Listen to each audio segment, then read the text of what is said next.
Assalamualaikum warahmatullahi wabarakatuh. Perkenalkan, nama saya Aura Mahfira dengan NPM 2308260079. Di sini saya akan melakukan presentasi tugas pada untuk semester antara pada blok endokrin. Pertama, saya akan menjelaskan tentang topik klasifikasi of DM tersebut. Pertama, kita mulai dari definisinya terlebih dahulu. Diabetes mellitus tipe 1 yang itu disebabkan oleh destruksi autoimun sel beta pankreas. Definisi insulin absolut biasanya onset pada anak, remaja, atau dewasa muda. Terus untuk etiologinya itu ada autoimun antibody, GAD, IA1. Terus ciri klinisnya itu cepat onset berat pada turunan poliuri, polidipsi, mudah lelah, resiko ketoasidosisnya terjadi. Terbagi menjadi tipe A1. Tipe A1 itu autoimun, tipe 1B itu dia idiopatik. Terus kalau untuk diabetes mellitus tipe 2 itu disebabkan oleh kombinasi resistensi insulin dan definisi insulin relatif. Onsetnya itu biasanya pada dewasa itu di atas 30 tahun, tetapi kini banyak juga remaja sama anak-anak itu yang terdampak diabetes mellitus tipe 2. Terus untuk faktor resikonya itu bisa dikarenakan obesitas, kurang aktivitas usia, riwayat keluarga, hipertensi, sama dislipidemia.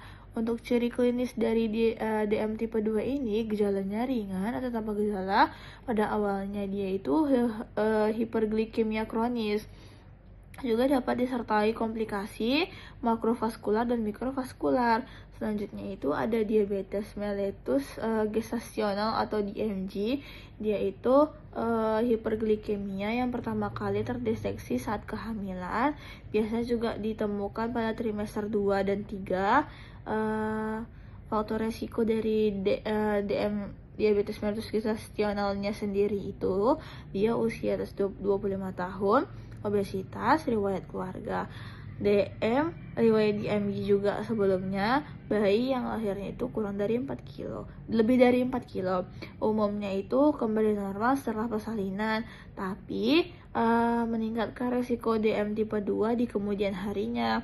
Selanjutnya itu ada diabetes mellitus tipe spesifik lainnya yang disebabkan penyebabnya itu antara lain yang spesifik dan dapat diidentifikasi. Contohnya itu kayak defek genetik fungsi sel beta atau MUDI, penyakit ekskrosi pankreas seperti pankreatitis, pankreaktomi.